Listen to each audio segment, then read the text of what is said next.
MLA കപ്പിനായുള്ള cricket football tournament Kanjirappally Kunnumbhagam school ഗ്രൗണ്ടിൽ തുടങ്ങി. ഈ മാസം 9 മുതൽ 12 തീയതി വരെയാണ് കുന്നുംഭാഗം സ്കൂൾ ഗ്രൗണ്ടിൽ ക്രിക്കറ്റ് ഫുട്ബോൾ ടൂർണമെന്റുകൾ നടക്കുന്നത്. വല്യേടത്ത് രാജകൃഷ്ണന്റെ സ്മരണയ്ക്കായി വല്യേടത്ത് കുടുംബം ഏർപ്പെടുത്തിയ ട്രോഫിയാണ് ക്രിക്കറ്റ് ടൂർണമെന്റ് വിജയികൾക്ക് നൽകുക. ഫുട്ബോൾ ടൂർണമെന്റ് വിജയികൾക്ക് KT തോമസ് കരിപ്പാപ്പറമ്പിൽ മെമ്മോറിയൽ ട്രോഫിയും നൽകും. ടൂർണമെന്റിന്റെ ഉദ്ഘാടനം ഡോക്ടർ N ജയരാജ് MLA നിർവഹിച്ചു. നമ്മളെ സംബന്ധിച്ചിടത്തോളം മണിമലയിലെ ടർഫിന്റെ പണികൾ പൂർത്തീകരിച്ചു കഴിഞ്ഞു. 1,14,00,000 രൂപയുടെ ടർഫ് മണിമല സ്റ്റേഡിയം പൂർത്തീകരിച്ചു കഴിഞ്ഞു.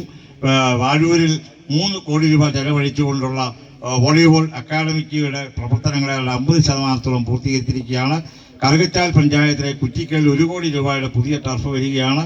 അതോടൊപ്പം തന്നെയാണ് 27 കോടി രൂപയുടെ നിർമ്മാണ പ്രവർത്തനം. ഈ 4 പഞ്ചായത്തുകൾ കൂടി മാത്രമേ ഉള്ളൂ സ്റ്റേഡിയം ഇല്ലാത്ത.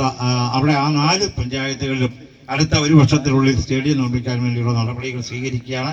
അങ്ങനെ പുതിയ തലമുറയെ, പ്രത്യേകിച്ച് ലഹരിയെക്കുറിച്ച് ഒരുപാട് പരാതികൾ പറയുമ്പോൾ ലഹരിക്ക് മറുപടിയായിട്ട് യഥാർത്ഥത്തിൽ ചെയ്യാൻ പോകുന്നത് പുതിയ തലമുറയെ കായിക മേഖലയിലേക്കും സാംസ്കാരിക പ്രവർത്തനങ്ങളിലേക്കും എത്തിക്കുക എന്നുള്ള ഒരു വലിയ ദൗത്യം നമ്മുടെ ഒരു പദ്ധതിയായി കാഞ്ഞിരപ്പള്ളിയിൽ നടപ്പാക്കുന്നതിന്റെ ഭാഗമായിട്ടാണ് ഈ കായിക സ്വപ്നങ്ങൾക്ക് ചിറക് വിളർത്തിക്കൊണ്ട് നമ്മൾ ഈ 4 ദിവസത്തെ പരിപാടി സംഘടിപ്പിക്കുന്നത്.